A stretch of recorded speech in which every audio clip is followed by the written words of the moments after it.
Super Saravana ஸ்டோர்ஸ்ல December 16 இருந்து ஜனவரி 15 வரைக்கும் ஒவ்வொரு பிரான்ச்லயும் ஒரு கஸ்டமருக்கு ₹1,00,000 மதிப்புள்ள தங்க நகை பண்டிகை பரிசு. சொந்த வீடு வாங்க ஸ்டெப் ஸ்டோனுக்கு வாங்க. Step stone. இட்லி, சப்பாத்தி, தோசை இதுதான் பெருவாரியா இருக்கக்கூடிய விஷயம். இதுவும் நம்ம ஹெல்தின்றனால தான் நம்ம அதிகமாக எடுத்துக்கிறோம். அப்படி ஒரு நம்பிக்கை அது மேலே இருக்குதான். ஆனால் உண்மையிலே அது ஹெல்தியான்னு கேட்டிங்கன்னா கிடையாது. என்ன பொறுத்தல idli one of the first. சாப்பாடோடைய மூலப்பொருளை பண்ணியிருப்பாங்க. ஆனால் சாப்பாடு செஞ்சுட்டு அந்த சாப்பாடு மேலே ஆராய்ச்சியோ இல்லை அந்த சாப்பாடை சாப்பிட்டதுக்கப்புறம் சாப்பிட்டவங்களுக்கு என்ன பாதிப்பு என்ன இம்பாக்ட் ஏற்படுத்தியிருக்கின்ற ஆராய்ச்சியோ கிடையாது. ஆனால் நம்ம இப்போ நீங்களே சொன்னீங்க ஸ்டேஜ் 1 ஸ்டேஜ் 4 அப்படின்னு. ஸ்டேஜ் 1லேருந்து ஸ்டேஜ் 4 போகணும். ஸ்டேஜ் 1க்கு வரணும் முதல்ல. அப்போ ஏன் ஸ்டேஜ் 1ல் நம்ம பார்க்கல, ஏன் ஸ்டேஜ் 1லேருந்து ஸ்டேஜ் 4 வரைக்கும் நம்ம ஏன் அதை கண்டுக்காமல் விட்டோம் அப்படின்னு அது இந்த கேன்சர் தான் அப்படின்றத நம்ம தெரிஞ்சுக்கணுன்றது தேவையில்லை. அடிப்படையில் முதல் இருக்கா இல்லையான்னு தெரிஞ்சுக்கலாம் இல்லையா? அப்போ இருக்கா இல்லையான்னு தெரிஞ்சுக்கிட்டிங்கன்னா அதுக்கப்புறம் அடுத்த கட்டம் என்ன பண்ணலாம் அப்படின்றத அடுத்து நம்ம நடவடிக்கை எடுக்க முடியும். அதனால ஒரு பேசிக் பிளட் டெஸ்ட்லேயே உங்களால் ஒரு ஐடியாவுக்கு வர முடியும். உண்மைதான். அது எடுத்தெடுப்புலேயே அதுக்கு போகணுமா அப்படின்னா அது தேவையில்லை அப்படின்னு நான் பார்க்குறேன். ஏன்னா நானும் ஒரு கேன்சர் சர்வைவர் அப்படின்ற இடத்துல இருந்து எனக்கு என்ன மாதிரியான ட்ரீட்மெண்ட் கொடுத்தாங்கன்றத பார்க்கும்போது எடுத்தெடுப்புலேயே அது தேவையா அப்படின்னு பார்த்தா கட்டாயம் அது தேவையில்லை. ஒருவேளை அந்த ஸ்டேஜ் எந்த ஸ்டேஜுன்றதை பொறுத்து அது தேவையில்லையான்றது ஒரு பக்கம் இருந்தால் கூட நான் சொன்ன மாதிரி எந்த கட்டத்தில் நீங்கள் அதை கண்டுபிடிக்கிறீங்க அப்படின்றது முக்கியம். எனக்கு வந்து லிம்ஃபோமான்ற கேன்சர் இருந்துச்சு. அது வந்து ஸ்டேஜ் 3லேருந்து ஸ்டேஜ் 4க்கு ஷிஃப்ட் ஆகிட்டு இருந்த பீரியட். அந்த டைமிங். ஏன்னா எனக்கு ஃபுல் லிம்ஃப் நோட்ஸில் இருந்துச்சு அது. ஸோ அதுக்கு அடுத்த ஸ்டேஜுக்கு நீங்கள் சொன்ன மாதிரி அடுத்த ஆர்கனுக்கு அது போக ஆரம்பிச்சதுனா தான் அந்த ஸ்டேஜ் 4. பட் ஆர்கனுக்கு போகிறதுக்கு அது ரொம்ப நாள் கிடையாது. அதுக்கப்புறம் டாக்டர்ஸ் வந்து ஆப்ஷன் கொடுத்தாங்க. நீ கீமோ பண்ணிக்கிறியா, ரேடியேஷன் தெரப்பி பண்ணிக்கிறியா, இல்லை வேற ஏதாவது நீ ரிஸ்க் எடுக்கிற தயாராக இருக்கிறியா அப்படின்னு சொல்லிட்டு. ஆனால் நீங்கள் ட்ரீட்மெண்ட் எடுத்துக்கிட்டது ஃபுல்லாமே ஜப்பானில் தான். ஃபுல்லாக 100% ஜப்பானில் தான். லக்கிலி நான் ஜப்பானில் இருந்தேன். ஒருவேளை இந்தியாவில் இருந்தேன் எனக்கு கண்ணீரஞ்சலி இன்னைக்கு ஒட்டியிருப்பாங்களோ என்னவோ.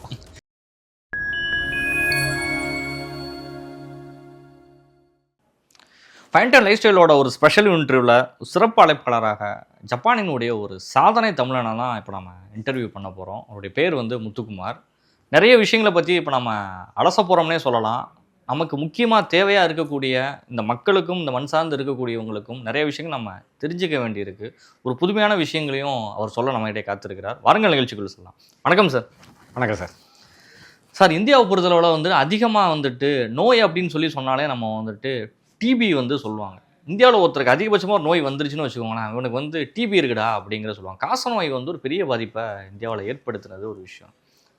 கேன்சர் அப்படிங்கிற ஒரு நோயெல்லாம் வந்து ஏதோ ஒரு அமெரிக்காவில் இருக்குது, இங்கிலாந்தில் இருக்கும், ஜப்பானில் இருக்கும், இல்லை ஏதோ ஒரு வெளிநாடுகளில் தான் நம்ம கேள்விப்பட்டிருப்போம். இந்தியாவில் அது குறைவு அப்படிங்கிற காலங்கள் போய் இன்றைக்கி கேன்சர் அப்படிங்கிற நோய் பெரிய அளவில் இந்தியாவில் தாக்கத்தை ஏற்படுத்திகிட்டு இருக்குது. தெருவுக்கு ஒருத்தருக்கு கேன்சர் இல்லாத தெருக்கள் இல்லைங்கிற நிலைமைக்கு இந்தியா மாறிட்டு இருக்குது.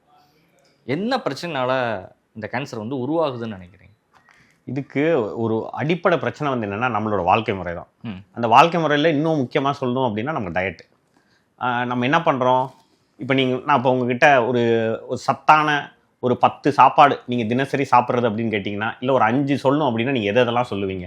நான் தினசரி இதெல்லாம் சாப்பிட்றேன், இல்லை என் குடும்பத்தில் சாப்பிட்றாங்க, இல்லை என்னை சுற்றி இருக்கவங்க சாப்பிட்றாங்க அப்படின்னா எதெல்லாம் நீங்கள் சொல்லுவீங்க? இன்னும் ஃப்ரூட் சாப்பிட்றத சொல்லுவோம், வெஜிடபிள்ஸ் அதிகம் எடுத்துக்கிறத நம்ம சொல்ல போகிறோம், மில்க் வந்து இம்பார்ட்டண்ட்டாக நம்ம சாப்பிட்றோங்கிறத சொல்ல போகிறோம். இந்த மாதிரி விஷயங்கள் தான் அதிகபட்சமாக இருக்குது. மீட் ப்ரோட்டீனுக்காக நான் வந்துட்டு சிக்கன் இதெல்லாம் எடுத்துக்கிறேன், ஃபிஷ்ஷு சாப்பிடுவேன் அப்படிங்கிற லெவலோட நம்ம இது பண்ணிக்கிறோம். இதை தாண்டி நமக்கு பெருசாக சொல்கிறதுக்கும் நம்ம ஒன்றும் ஐடியா கிடையாது யாருக்கும். நீங்கள் பெருவாரியை மிஸ் பண்ணிட்டீங்க அப்படின்னு நம்புகிறேன். ஏன்னா ஜென்ரலாக நம்ம வீட்டில் சாப்பாடுன்னு எடுத்துக்கிட்டேன்னு வச்சுக்கோங்களேன், என்ன சாப்பிடுவோம்னா இட்லி, தோசை, சப்பாத்தி, பூரி, பொங்கல், இது காலையில் இருக்கும். இல்லை, இது நார்மலாக நம்ம சாப்பிடக்கூடிய ஒரு விஷயம். இது நார்மலாக சாப்பிடக்கூடிய விஷயம். நான் சரியாக எடுத்துக்கிறேன் ஒரு ஃபுட் ஐட்டம் அப்படின்னு சொன்னால் இது மாதிரி நம்ம எடுத்துக்கலாம். இதெல்லாம் ஒரு பொருட்கள் அப்படின்னு நான் நினச்சிக்கிறது. கரெக்ட், இதெல்லாம் சத்தானது. பட் அடிஷனாக நம்ம சாப்பிட்ற விஷயங்கள். ஆனால் மெயினாக நம்ம சாப்பிட்றது இப்போ நம்ம வந்து ஒரு பிளேட் எடுத்துக்கிட்டோம்னா அதில் எது பெருவாரி இருக்குது அப்படின்னா இந்த சோறு, இட்லி, சப்பாத்தி, தோசை, இதுதான் பெருவாரியா இருக்கக்கூடிய விஷயம். இதுவும் நம்ம ஹெல்தின்றனால தான் நம்ம அதிகமாக எடுத்துக்கிறோம். அப்படி ஒரு நம்பிக்கை அது மேலே இருக்குதான். ஆனால் உண்மையிலே அது ஹெல்தியான்னு கேட்டிங்கன்னா கிடையாது. என்ன பொறுத்தல idli one of the first. ஏன் நான் அதை ஃபர்ஸ்ட் அப்படின்னு சொல்கிறேன்னா, இப்போ வெளிநாடுகள் எடுத்துக்கிட்டிங்கன்னு வச்சுக்கோங்களேன், ஒரு சாப்பாடு இருக்குது அப்படின்னா அது மேலே ஆராய்ச்சி நிறைய பண்ணிக்கிட்டே இருப்பாங்க, தொடர்ந்து பண்ணிக்கிட்டே இருப்பாங்க. நம்ம ஊரில் அது மாதிரியான ஆராய்ச்சிகள் நம்மளுடைய சாப்பாடில் பண்ணியிருக்காங்களா அப்படின்னு கேட்டிங்கன்னா சாப்பாடுடைய மூலப்பொருளை பண்ணியிருப்பாங்க. ஆனால் சாப்பாடு செஞ்சுட்டு அந்த சாப்பாடு மேல ஆராய்ச்சியோ இல்லை அந்த சாப்பாடை சாப்பிட்டதுக்கு அப்புறம் சாப்பிட்டவங்களுக்கு என்ன பாதிப்பு என்ன இம்பாக்ட் ஏற்படுத்தியிருக்கின்ற ஆராய்ச்சியோ கிடையாதுங்கிறதான். அப்ப காரணம் என்ன அப்படின்னா பெருவாரி அந்த சாப்பாடு. ஏன் அந்த சாப்பாடை நான் சொல்றேன் அப்படின்னா அந்த சாப்பாடு மேல நம்ம ஆராய்ச்சி எதுவும் பட்டினது இல்லை. அது மேல ஒரு ஒரு ஆழ்ந்த அறிவு வந்து நமக்கு இல்லை. அது ஒரு முக்கியமான காரணம். ஏன்னா ஆழ்ந்த அறிவு இருந்திருந்ததுன்னு வச்சுக்கோங்களேன், தப்பை செய்ய மாட்டோம் நம்ம. ஆனால் நம்ம அதான் செஞ்சுட்டு இருக்கோம். ஏன்னா நம்ம அதை நம்புறோம். இதுதான் சரின்னு நம்ம நம்புறனால நம்ம நம்பிக்கையை தொடர்ந்து நம்ம செஞ்சுக்கிட்டே வரோம். அந்த நம்பிக்கையை போய் நீங்க யாருக்கிட்டே சொல்லுங்களேன், அந்த நம்பிக்கையை உங்களால உடைக்கவே முடியாது. ஏன்னா அவங்க ஆள் மனசுலேயே அவங்க நம்புறது. ஏன்னா நம்ம பழக்க வழக்கத்திலே இருக்கிறது. அது காலங்காலமாக நம்மளுடைய ஜெனரேஷனுக்கு அது தொடர்ந்துக்கிட்டே இருக்கிறனால இது தொடர்ந்துச்சுன்னா இந்த நோயும் வகை வகையாக தொடரும். இந்த ஒரு ஃபுட் ஐட்டத்துலையும் இதில் தான் ஒரு பிரச்சனையோட அடிப்படை சாராம்சமே அதில் தான் இருக்குங்கிறீங்க. கட்டாயம் அதில் தான் இருக்குது. ஏன் கட்டாயம் அதில் இருக்குது அப்படின்னு சொல்கிறேன்னா, நீங்கள் சமீபத்தில் கொஞ்ச நாளைக்கு முன்னாடி ஒரு நியான ஷோ வந்து நடந்துச்சு. அதில் வந்து ஒரு டாக்டர் வந்து அவர் நியூரோ சர்ஜன் நினைக்கிறேன், நியூரோ ஸ்பெஷலிஸ்ட் சம்திங். அவர் வந்து சொல்கிறாரு, அவர் ஆள் நல்லா பார்க்குற ஃபிட்டாக தான் இருந்தார். அவர் என்ன சொன்னார் அப்படின்னா, கார்பு வந்து நமக்கு மஸ்ட் அப்படின்னு அவர் சொல்லியிருப்பார். அப்படி கார்பு மஸ்ட் அப்படின்னா எசென்ஷியல் ஃபேட்டி ஆசிட்ஸோ இல்லாட்டி எசென்ஷியல் அமினோ ஆசிட்ஸோ இந்த மாதிரி 2 டேர்ம் இருக்கிற மாதிரி எசென்ஷியல் கார்போஹைட்ரேட்ஸ்னு இங்கே ஒன்றும் இல்லவே இல்லை. ஏன்னா பாடிக்கு குளுக்கோஸ்ன்றதை நீங்கள் கொடுக்குற ப்ரோட்டீன்லேருந்து எடுத்துக்க தெரியுது. உங்கள் பாடி குளுக்கோஸில் தான் ஃபங்க்ஷன் ஆகணும்னு கட்டாயமும் கிடையாது. அதுக்கு கீட்டோசிஸ் ஸ்டேட்டுக்கு போய் கீட்டோன்ஸ்லையும் அதால் வாழ முடியும். இந்த கீட்டோன்ஸ்ன்றது என்ன அப்படின்னா ஃபேட். நம்ம சேர்த்து வச்சிருக்கோம்ல சொத்து, உடம்புல சேர்த்து வச்சிருக்க சொத்து தான். அந்த சொத்தை வச்சே நம்மளால வாழ முடியும். அப்படின்னா எதுக்கு தேவையில்லாத ஒன்று, தேவையே இல்லாத ஒன்று நம்ம கொண்டு வந்தோம்னா அது யாருக்கு தேவையில்லைன்னா நல்லா வாழணும்னு நினைக்கிற மனுஷனுக்கு தேவையில்லை. ஆனால் நல்லா வாழணும்னு நினைக்கிற கேன்சர் செல்லுக்கு அது ரொம்ப தேவை. இப்போ அதுக்கு தேவையானதை நீங்கள் கொடுத்தீங்கன்னா தேவையானது வளரும். அவ்வளோதான் இதில் இருக்கிறது. சிம்பிளாக தான் அதுக்கு தேவையான ஃபுட் அங்கே கிடைச்சிருச்சுங்கிறப்ப மனுஷனோட ஆயுள் குறையுது, அதனோட ஆயுள் கூட்டிக்கிறது. அவ்வளோதான். அந்த எண்ணிக்கையே கூட்டுது, எண்ணிக்கையை கூட்டிக்கிறது. அப்போ காரணம் யாரு? நம்ம தான். நம்மளுடைய உணவு பழக்க முறை தான். ஸோ இதுதான் அடிப்படை காரணம் சார். இப்போ எனக்கு ஒரு கேன்சர்னால பாதிக்கப்பட்ட ஒரு பேஷண்ட் வந்துட்டு அதிகமாக இமிடியேட்டாக வந்துட்டு யோசிக்கக்கூடிய ஒரு விஷயம் வந்து ஒரு ஹாஸ்பிட்டலில் போனோம்னா அதனுடைய ஸ்டேஜ் வைஸாக இது பண்ணுறாங்க. ஒரு கேன்சர் ஒரு இடத்துல உருவாகுது, ஒரு டியூமர் இருந்தால் தான் கேன்சர் வருமாங்கிறதும் ஒரு ஐடியா கிடையாது நிறைய பேருக்கு. நீங்கள் ஒரு வயிற்றில் ஒருத்தருக்கு ஒரு கட்டி இருக்காது, பெனிங்காகவும் இருக்கலாம், அது கேன்சர் கட்டியாகவும் இருக்கலாம். கட்டாயம் அதனோட ஆர்ஜின் ஒரு இடம் இருக்கும். கேன்சருக்கு 150 200 வெரைட்டி சொல்கிறாங்க. கட்டாயம் எல்லா டைப் ஆஃப்லையும் இருக்குது. அது ஒரு இடத்த விட்டு அது அடுத்த இடத்துக்கு நகர்ந்துச்சுன்னா அது ஸ்டேஜ் 4 உடனடியாக கொடுத்துட்றாங்க. ஒரு இடத்துல லோக்கலைஸ்டாக இருக்கும் பொழுது ஸ்டேஜ் 1ல் இருக்குது, அடுத்து இமிடியேட்டாக ஸ்டேஜ் 4 வருது. பெண்களுக்கு வந்துட்டு மார்பக புற்றுநோய் அதிகமாக வரக்கூடியது இருக்குது, யூட்ரஸ் மூலிமா வரக்கூடியது இருக்குது. ஆண்களுக்கு லிவரு, லங்கு, ப்ரோஸ்டேட்டு, தைராய்டு, இது 4 வந்துட்டு பேசிக்காக வரக்கூடிய அளவில் இருக்குது. இந்த நோய்க்கு உலகத்தில் மருந்தே கிடையாது. ஸ்டேஜ் 4ங்கிறது உன்னோட வாழ்க்கை முறையை ஒரு 5 வருஷத்துக்கு நீ சர்வைவல் பண்ணுறது தான் அதிகபட்சமான ஒரு லைஃப் ஸ்டைலுக்கு அவ்வளோதான் முடியும். ஆனால் இது க்யூரபிள் கிடையாது, ட்ரீட்டபிளுங்கிற வார்த்தை தான் வருது. ஆஸ்பத்திரிக்கு போகிற எல்லாமே க்யூரபிளை நோக்கி தான் போவோம், ஆனால் ட்ரீட்டபிளுங்கிற வார்த்தை தான் நமக்கு அதிகமாக வந்துட்டு கொடுத்துட்ருக்குறாங்க. இது உண்மையான நிலவரம் இதுதான். இல்லை அப்படின்னு நம்ம எல்லாத்தையும் சொல்ல முடியாது. ஏன்னா அதுவும் அந்த ஸ்டேஜுக்கு போயிடுச்சுன்னா தான் அது. ஆனால் நம்ம இப்போ நீங்களே சொன்னீங்க ஸ்டேஜ் 1 ஸ்டேஜ் 4 அப்படின்னு. ஸ்டேஜ் 1லேருந்து ஸ்டேஜ் 4 போகணும், ஸ்டேஜ் 1க்கு வரணும் முதல்ல. அப்போ ஏன் ஸ்டேஜ் 1ல் நம்ம பார்க்கல, ஏன் ஸ்டேஜ் 1லேருந்து ஸ்டேஜ் 4 வரைக்கும் நம்ம ஏன் அதை கண்டுக்காமல் விட்டோம் அப்படிங்கிறது தான். ஒருவேளை அந்த ஸ்டேஜில் நமக்கு தெரிஞ்சிருந்தது அப்படின்னா கட்டாயம் அதுக்கு மேலே நடவடிக்கை நம்மளால் எடுத்துக்க முடியும். அந்த நடவடிக்கை எடுக்கிறது அந்த பர்டிகுலர் ஸ்டேஜில் நம்ம என்ன வேணால் செஞ்சு அதை சரி பண்ணிட முடியும். அதை மாடர்ன் மெடிசினோட சப்போர்ட்லேயே அதை க்யூரும் பண்ண முடியும். ஆனால் நம்ம அதை செய்கிறோமா அப்படின்னு கேட்டிங்கன்னா கிடையாது. என்ன கிடையாது அப்படின்னா அடிப்படையாக ஒருத்தர் செய்ய வேண்டியது வருடம் ஒரு முறை ரத்த பரிசோதனை, ஒரு பேசிக்கான எக்ஸ்ரே. இதை நம்ம செய்கிறோமான்னு கேட்டிங்கன்னா செய்கிறது இல்லை. யாரையாவது ஒருத்தர் நீங்கள் எடுங்கன்னு சொன்னால் அவங்க என்ன சொல்கிறாங்க, டாக்டர் அப்புறம் எனக்கு இந்த நோய் இருக்குன்னு சொல்லுவார். பிளட் டெஸ்ட்டில் வந்துச்சுன்னா இருக்கிறத சொல்ல தான் போகிறாங்க. தெரிஞ்சிச்சுன்னா அதுக்குண்டான நடவடிக்கை எடுத்தால் ஆரம்ப கட்டத்தில் சரி பண்ணிடலாம். முத்த விட்டு தான் சரி பண்ணுவேன் அப்படின்னா அது பேர் ட்ரீட்மெண்ட் தான், சிக் கேர் தான் இருக்குமே தவிர அது வந்து ஹெல்த் கேராக இருக்காது அப்படிங்கிற. அதனால தப்பு வந்து ஆரம்பம் நம்மக்கிட்ட தான் இருக்குது. இத்தனை வயசு மேலே ஆயிடுச்சா அதெல்லாம் கட்டாயம் நம்ம செஞ்சுக்கிட்டே இருக்கணும். செஞ்சோம் அப்படின்னா ஆரம்ப கட்டத்தில் நம்ம கண்டுபிடிச்சிருவோம், கண்டுபிடிச்சா நடவடிக்கை எடுத்துருவோம் இல்லையா. இப்போ வந்து நீங்கள் பிளட் டெஸ்ட் வந்து சொல்லியிருக்கீங்க, வருஷத்தில் உடவு நீ பிளட் டெஸ்ட், வருஷத்துலையாச்சும் உடவு பிளட் டெஸ்ட் எடுத்துக்கோங்கிறீங்க, ஒரு எக்ஸ்ரேனாச்சும் அட்லீஸ்ட் எடுத்துக்கோங்கிறீங்க. எக்ஸ்ரேலையும் சரி பிளட் டெஸ்ட்லையும் வந்துட்டு கேன்சர்ஸ் வந்து தெரியறது இல்லைங்கிறாங்க. கேன்சர் மட்டும் இல்லை, டியூபர்குலோசிஸையும் அதே தான் சொல்கிறாங்க. உடனடியாக வந்து பிளட் டெஸ்ட்லாம் அது தெரியாது.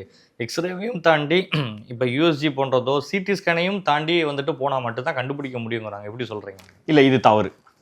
ஏன் அதை தவறு நான் சொல்கிறேன் அப்படின்னா, ஒரு பேசிக் பிளட் டெஸ்ட்ல அடிப்படையில் நம்ம பண்றது என்னன்னா சிபிசி அப்படின்னு ஒன்று இருக்கும். அதுதான் அந்த பிளட் செல்ஸை பற்றின டீட்டெயில்ஸாக இருக்கும். இந்த லிம்போசைட்ஸ், லியூகோசைட்ஸ் இந்த மாதிரி எல்லாம் இருக்கு பார்த்தீங்களா, ஆர்பிசி, டபிள்யூபிசி தான். இது எல்லாமே உங்களுக்கு ஒரு விஷயத்த சொல்லி, இப்போ லிம்போசைட்ஸ் இருக்கு அப்படின்னா ஒருத்தங்களுக்கு லிம்போமா இருக்குது அப்படின்னா அந்த லிம்போசைட்ஸை காட்டும். இப்போ பிளட் கேன்சர் இருக்குது அப்படின்னா அவங்களுக்கு லியூகோசைட்ஸ்ல அதை காட்டும்.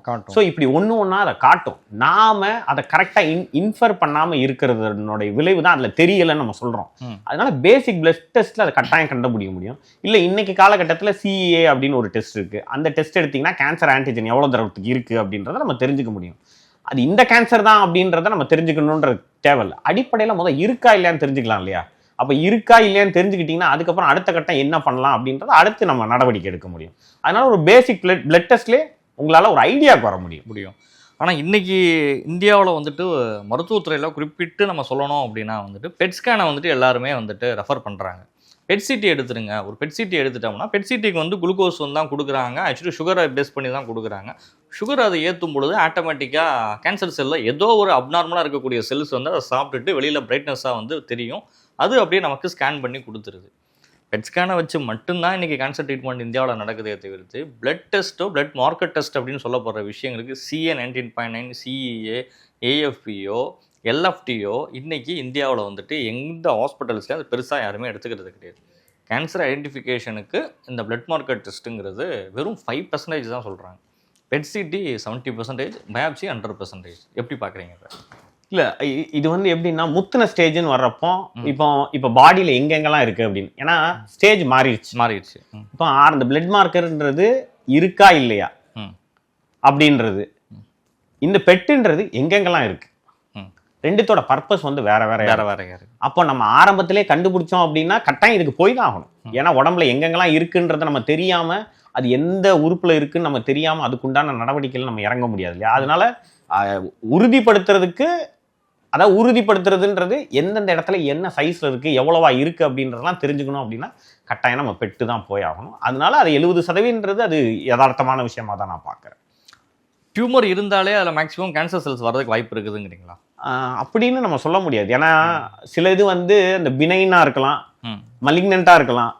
அப்போ என்னன்றதை நம்ம எடுத்தெடுப்புல ஒரு கட்டி அப்படின்னு சொன்னா உடனே டியூமர், உடனே கேன்சர் அப்படின்னு நம்ம பயப்படணும்னு அவசியம் கிடையாது. அதுக்குண்டான ஏதாவது நமக்கு சிம்டம்ஸ் தெரிஞ்சது அப்படின்னா, ஒரு வெயிட் லாஸ் இருக்குது, கண்டினியூஸாக ஃபீவர் இருக்குது, ரொம்ப டயர்டாகவே இருக்கிறோம் அப்படின்னு இப்படி மல்டிபிள் சிம்டம்ஸ் இருக்கு இல்லையா? இந்த மாதிரியான சிம்டம்ஸ் நமக்கு தெரிஞ்சது அப்படின்னா கட்டாயம் அதை நம்ம வந்து இக்னோர் பண்ணாமல் அது மேலே என்ன நடவடிக்கை எடுக்கணும் அதை கட்டாயம் நம்ம எடுத்தோம் அப்படின்னா அது சாதா கட்டியா இல்லை நமக்கு ஆபத்தை ஏற்படுத்த கட்டியான்றது நமக்கு தெரிஞ்சிடும். 2 வயசு குழந்தையிலேருந்து 80 வயசு ஆள் வரைக்கும் கேன்சருங்கிறது அசால்ட்டான ஒரு விஷயமா வந்துட்டு. கேன்சர் வந்துட்டால் அதிகபட்சமாக கொடுக்கப்படக்கூடிய ட்ரீட்மெண்ட் எடுத்த உடனே எல்லாத்துக்குமே வந்துட்டு ஹீமோதெரப்பி தான் வந்துட்டு மெயினாக கொடுக்குறாங்க. அதுக்கப்புறம் வந்துட்டு ரேடியோ தெரப்பிக்குள்ளே இது பண்ணுறாங்க.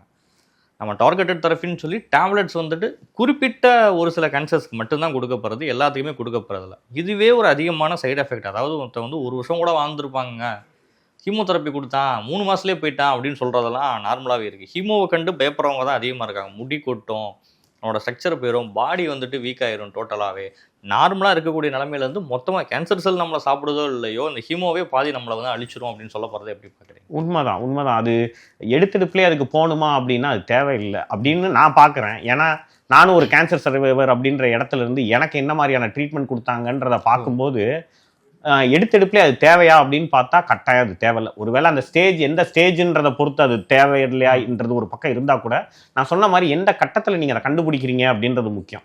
ஒருத்தருக்கு கேன்சர் செல் ஆரம்ப கட்டத்தில் மேபி ஒரு ஸ்டேஜ் 3லேருந்து 4க்கு டிரான்ஸ்ஃபார்ம் ஆகிட்டு இருக்கு, அந்த ஸ்டேஜில் நீங்கள் கண்டுபிடிச்சிங்கன்னா கீமோ வந்து கட்டாயம்ன்றது கிடையாது. அதாவது 100% கிடையாதுன்னு நான் சொல்ல மாட்டேன்.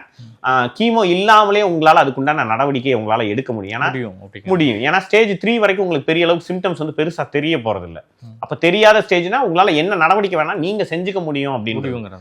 ஸோ அதை வந்து யார் இதை செய்யணும் அப்படின்னா டாக்டர்ஸ் வந்து இதை செய்யணும். எடுத்தெடுப்புல கீமோவுக்கு போகிறதும் ரேடியேஷன் தெரப்பிக்கு போகிறதும் இல்லாமல் மற்ற நாடுகளில் இப்போ ஜப்பான் போன்ற நாடுகளில் இந்த கேன்சர் பேஷண்ட்ஸை என்ன கட்டத்தில் என்ன மாதிரியான ட்ரீட் பண்ணுறாங்கன்றத உணர்ந்து அதை ஏன் நம்ம ஊர்லேயும் செய்கிற மாதிரி இருந்துச்சு அப்படின்னா என்ன போல் ரேடியேஷனும் கீமோதெரப்பியும் கொடுக்காமலே ஒருத்தர் ஒரு கேன்சர் பேஷண்ட்டால் சர்வைவ் ஆக முடியும், கட்டாயம் முடியும். அது உங்களுக்கான அந்த கேன்சர் வந்து நீங்கள் எந்த ஸ்டேஜில் நீங்கள் கண்டுபிடிச்சிங்க?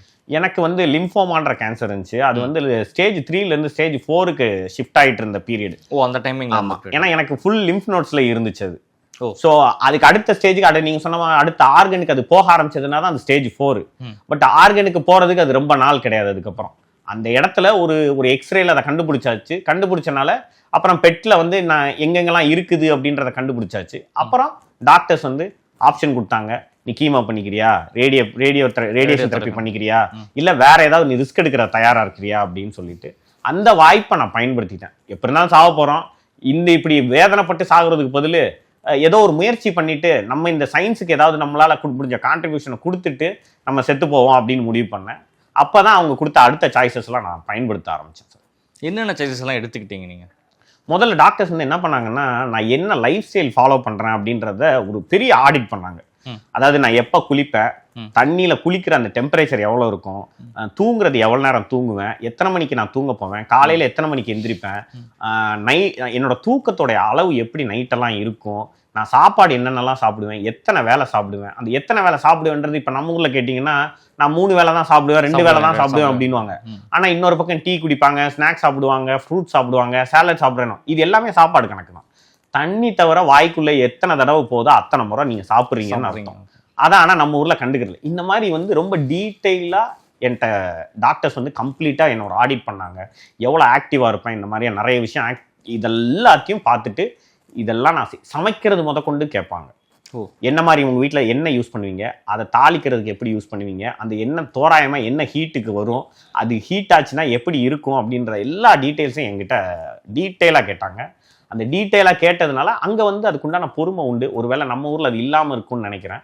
அந்த பொறுமையோடு அவங்க கேட்டதுனால நானும் முழு பதில் எனக்கு, ஏன்னா எல்லா பதிலையும் நான் கொடுத்தேன். அவங்க கேட்டு இந்த பதில் எனக்கு தெரியாதுன்னு நான் சொல்லலை, இல்லைன்னு நான் சொல்லலை, எல்லாத்துக்கும் நான் பதில் கொடுத்தேன்.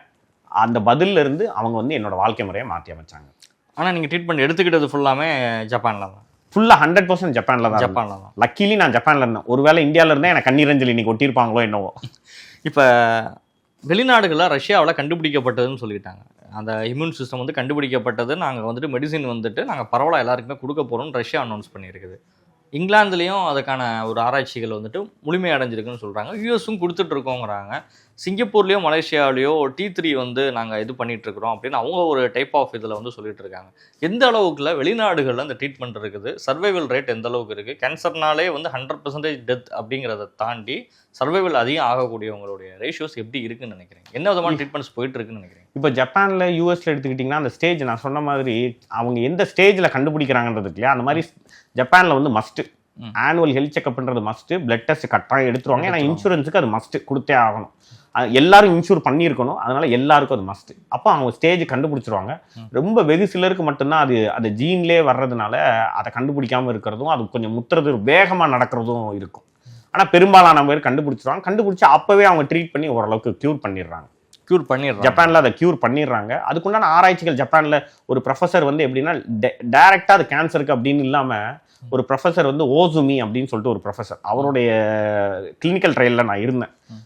அவரோட கைடன்ஸில் தான் என்னால் வெளியே வர முடிச்சு. அவருக்கு நோபல் ப்ரைஸ் வர கிடைச்சது 2016. அந்த மாதிரியான ட்ரீட்மெண்ட் மெத்தடே அங்கே ஃபாலோ பண்ணி பண்ணுறாங்க. பட் இப்போ கண்டுபிடிச்சிருக்க இந்த மருந்துங்களோட எஃபிகசியெல்லாம் இன்னும் போக போக தான் நமக்கு தெரியும். ஏன்னா வெள்ளம் அனௌன்ஸ் பண்ணிட்டாங்க, இம்மீடியட்டாக அதோட தெரியாது. ஏன் அப்படின்னா ரீஅக்கர் ஆகிறதுக்கு சான்சஸ் நிறையா உண்டு. ஏன்னா ஒரு சர்ஜரி பண்ணுவோம், ஒரு சர்ஜரி பண்ணி கம்ப்ளீட்டாக வெட்டி எடுத்துட்டாங்க க்யூர் அப்படின்னு சொல்லிடுவாங்க. ஆனால் ஒரு கண்டினியூஸ் ஃபாலோஅப்பில் இருக்கணும். ஏன்னா எப்போ வேணால் திரும்ப வரலாம். அது அந்த இடத்துல தான் இருக்கணும்னு கிடையாது, வேறு இடத்துல இருக்கலாம். காரணம் என்னென்னா நம்ம வந்து உண்மையான காரணத்தை நம்ம சரி பண்ணலை. ஒரு வெளிப்பட்ட சிம்டமை, கட்டியாக வெளிப்பட்ட சிம்டமை நம்ம வந்து நீக்கியிருக்கோம். அப்போ காரணத்தை நம்ம சரி பண்ணாமல் தடுக்க முடியாது. இப்போ காரணம் என்னன்றதை கண்டுபிடிக்கிற வரைக்கும் அவருக்கு திரும்ப வர்றதுக்கு உண்டான வாய்ப்புகள் ரொம்ப அதிகம். திரும்ப எப்போனாலும் வந்துட்டு திரும்ப வரலாம் அப்படிங்கிற ஒரு கட்டாயம். இப்போ சர்ஜரி வந்து பண்ணாங்க, ஒரு லிவரில் இருக்குது, ஒரு லங்கில் இருக்குது அப்படின்னா வந்து சர்ஜரி வந்துட்டு அதிகமாக ப்ரிஃபர் பண்ணாங்க. ஸ்டேஜ் 4லேயே வந்துட்டு சர்ஜரி வந்துட்டு பண்ணுறாங்க. இப்போ ஒரு ஸ்டேஜ் 4ல் ஒரு இடத்துல இருந்து ஒரு கேன்சர் கட்டியை ரிமூவ் பண்ணுறாங்கன்னு வச்சுக்கோங்க. ஒரு லங்லையோ ஒரு நோட்ஸ்லையோ ஏதோ ஒரு இடங்கள்ல வந்துட்டு அது இருந்துட்டு இருக்குது, அது ப்ரோஸ்டேட்ல ஏதோ ஒரு இடத்துல இருந்துட்டு இருக்கலாம். இப்போ இந்த ஹீமோவோ இல்லை ஒரு ரேடியேஷன் தெரப்பி கொடுக்குறப்ப அந்த செல்ஸ் கண்டிப்பாக சாக தானே செய்யும். அது அந்த செல்ஸ் சாகுது அப்படிங்கிறப்ப அடுத்து நீங்கள் ஒரு பெட் சிட்டியோ இல்லை ஒரு பிளட் டெஸ்ட்டோ நீங்கள் எடுக்கிறீங்கன்னா அந்த இடங்கள் அது இல்லைன்னு சொல்லி வந்துட்டா அந்த ஸ்டேஜ் ஏன் ரிவர்ஸ் ஆக மாட்டேங்குது? ஒரு தடவை ஸ்டேஜ் 4ன்னு கன்சிடர் பண்ணிட்டா, ஸ்டேஜ் 3ன்னு கன்சிடர் பண்ணிட்டாங்கன்னா அதுதான் கடைசி வரைக்கும் நீடிக்குது. ஏன்னா உங்க பாடி வந்து அதுக்கு பழகிருச்சு. எதுக்கு பழகிருச்சு அப்படின்னா, எல்லாரோட பாடியிலையும் கேன்சர் செல்ஸ் இருக்கு. அந்த கேன்சர் செல்ஸ் எவ்வளோ ஃபாஸ்டரா மல்டிப்ளை ஆகுது, ப்ரொலிஃபரேட் ஆகுது அப்படின்றது தான் அதோட இது. நீங்க கீமோ கொடுத்துட்டீங்க அப்படின்னா அப்போ எவ்வளோ இருக்கோ அதுதானே போச்சு. உங்க பாடி எவ்வளோ கேன்சர் செல்ஸை உற்பத்தி பண்றதை தடுக்கவே இல்லை. அப்போ உங்க பாடி ஆல்ரெடி ஒன்று பழகிருச்சு இல்லையா, பழகினதை அந்த ஸ்டேஜ்னு தான் கன்சிடர் பண்ணுவாங்க. ஏன்னா பாடியில் நான் முதல் சொன்ன மாதிரி தான், காரணத்தை சரி பண்ணலை, சிம்டம்ஸை மட்டும் சரி பண்ணியிருக்கோம். காரணம் சரியாகிற வரைக்கும் அது அதே ஸ்டேஜ் தான். இப்போ ஒரு க்யூர் ஆகிட்டார்னு வச்சுக்கோங்களேன், க்யூர் ஆனாலுமே ஏதோ ஒரு இடத்துல வந்துட்டு அது ரொம்ப ரொம்ப மைக்ரோவாக அது வந்து இருக்கக்கூடிய இடங்கள்லாம் வந்துட்டு உடம்புல இருக்க தான் செய்யும். ஒரு தடவை கேன்சர் வந்துட்டால் பின்னாடி ஒரு இப்போ 20 வருஷம் கழிச்சோ 30 வருஷம் கழிச்சோ கண்டிப்பாக திரும்ப வரணுங்கிறத சொல்கிறாங்க, வருங்கிறதே ஸ்ட்ராங்காக சொல்கிறாங்க. அது காரணத்தை சரி பண்ணாதனால 1 வருஷத்துலேயே திரும்ப வரலாம், 20 வருஷத்துல திரும்ப வரலாம். ஆனால் வரவமா தடுக்கிறதுக்கு வழி இருக்கான்னு கேட்டிங்கன்னா வழி நிறைய இருக்குது. அந்த வழிகளை நம்ம கடைபிடிச்சோம்னா வராது. அதில் காரணமே நீங்க கண்டுபிடிக்கலன்னா கூட பரவாயில்ல, குறைஞ்சபட்சம் இந்த வழிமுறைகளை நீங்க ஃபாலோ பண்ணிட்டீங்கனாலே மேற்கொண்டு உங்களுக்கு வராம உங்களால தடுத்துட முடியும். இல்லை ஆரம்ப ஸ்டேஜில் அது நம்ம வராமே இருக்கிறதுக்கு அந்த ஒரு ப்ரிவென்ஷன் அப்படின்னு சொல்லி பார்த்தா என்னெல்லாம் இருக்குன்னு நினைக்கிறீங்க? அதாவது நம்ம ஊர்ல ஒரு பழக்கம் உண்டு, இந்த அதாவது சாப்பிடாம இருக்கிறது, விரதம் இருக்கிறது அப்படின்னு. எல்லா மதத்திலையும் ஏதோ ஒரு வகையில விரதம் இருக்கதான் இருக்குது. ஆனா இந்த விரதத்தை வந்து முன்னாடி எப்படி இருந்தாங்கன்னு எனக்கு தெரியல. ஆனா இப்ப நான் பாக்குற விரதம் வந்து அதை சரியா இருக்கிற மாதிரி எனக்கு தெரியல. ஏன்னா விரதத்தோட அர்த்தம் என்னன்னா, நான் கொஞ்ச நேரத்துக்கு முன்னாடி டாக்டர்ஸ் வந்து சாப்பிட்றது அப்படின்னு சொல்றதை பத்தி சொன்னேன் இல்லையா, அந்த மாதிரி நான் சாப்பாடா ஒரு தட்டுல போட்டு இல்லை ஒரு இலையை விரிச்சு நான் சாப்பிட்டாதான் அதை சாப்பாடுன்னு கணக்கில் எடுத்தா அது கிடையாது. எதையுமே சாப்பிடக்கூடாது, தண்ணி தவிர எதுவுமே போகாம இருந்தாதான் அது விரதம். அந்த விரதத்தை நம்ம அடிக்கடி நம்ம இருந்தோம் அப்படின்னா கட்டாயம் நமக்கு வராது. ஏன்னா கேன்சர் செல்ஸ் அதவே அது காலி பண்ணிட்டு செத்து போக போது இந்த மல்டிப்ளை ஆகுறதுன்றதை தடுத்துரும். இது ரொம்ப ரொம்ப எளிமையான வழி. இந்த எளிமையான வழியை எல்லாராலையும் கடைபிடிக்க முடியும். ஆனால் அதை நம்ம செய்யறோமா அப்படின்னு கேட்டிங்கன்னா நம்ம செய்யறது இல்லை. ஏன்னா ஏதோ ஒரு காரணம் சாக்கு போக்கு சொல்லி நம்ம சாப்பிட்றோம். இன்னொன்று, நம்ம உணவு முறையே நம்ம ஒன்றை சாப்பிட்டோம் அப்படின்னா திரும்ப திரும்ப அதை சாப்பிட அது தூண்டும். அப்படி தூண்டுற சாப்பாடை நம்ம சாப்பிட்டோம், இப்போ உதாரணத்துக்கு நான் சொன்ன அந்த தோசையோ இட்லியோ இருக்கு இல்லையா, அது உங்களை திரும்ப திரும்ப சாப்பிட தூண்டும். ஒரு நாளைக்கு வாரத்தில் பிரியாணி சாப்பிட்டானேன்னு தோணும். சரி நம்ம தான் 6 நாளாக சாப்பிடாம இருந்துட்டோமே, டாக்டர் சொல்லிட்டாரு, ஒரு 7ஆவது நாளாச்சும் நம்ம சாப்பிட்டுக்கிறோங்கிறது தோணும். அது மாதிரி ஏதோ ஒரு விஷயங்கள் நம்ம எடுக்கிறதும் நம்மளை பாதிப்பு கட்டாயம் ஏற்படுத்தும். நம்ம என்ன பண்றோம், அடிக்கடி டீ குடிக்கிறோம். டீ நம்மளால வந்து சுகர் போடாம குடிக்க முடியாது. அதுவும் நம்ம பழக்கத்துல ஒன்னா போச்சு. அப்புறம் அப்படியே ஒரு 1-2 பிஸ்கட் கூடவே. நீங்க எங்கேயாவது வெளியில போங்களேன், ஒரு வீட்டுக்கு நீங்க ஒரு கெஸ்டா போங்க, உங்க வீட்டுல என்ன கொடுக்குறாங்க, ஒரு டீயையும் ஒரு 4 பிஸ்கட்டையும் தூக்கி நம்ம முன்னாடி வைப்பாங்க. இதெல்லாம் ஏதோ நம்மளுடைய கலாச்சாரமான மாதிரி ஆயிப்போச்சு. அப்படி இல்லைன்னா ஒரு ஆயில் ஃபுட்டை கொண்டு வந்து ஏதோ ஒன்று வடையோ வந்ததுனால அதுவும் அந்த இடத்துல பிரச்சனையாக தான் ஆகுது. அப்போ இந்த பிரச்சனைகளை நம்ம எங்கோ ஒரு இடத்துல நமக்கு தெரியாமலே அதை கடைபிடிச்சிக்கிட்டே இருக்கிறனால தவிர்க்கணும்னு நம்ம நினைச்சா கூட வழி இல்லாம அதுக்கு ஃபோர்ஸ் பண்ணப்படுறோம் நம்ம. அதுவே காரணமாக ஆகுது. நிச்சயமா சார், உங்களுடைய நேரங்களை ஒதுக்கி வந்துட்டு நிறைய விஷயங்களை வந்துட்டு ரொம்ப தெளிவாக வந்துட்டு இயற்கை சார்ந்த விஷயங்கள் நிறையா, மருத்துவர் அலோபதியாக இருந்தாலும் சரி, அது பாரம்பரிய மருத்துவமாக இருந்தாலும் சரி, எது நமக்கு தேவை அப்படிங்கிறத வந்துட்டு எல்லாத்தையும் ஒரே ரவுண்ட்லேயே சொல்லிட்டீங்க சார். உங்கள் நேரங்களை ஒதுக்கி பல்வேறு கேள்விகளுக்கு பதில் தந்தமைக்கு நன்றி சார். நன்றி சார்.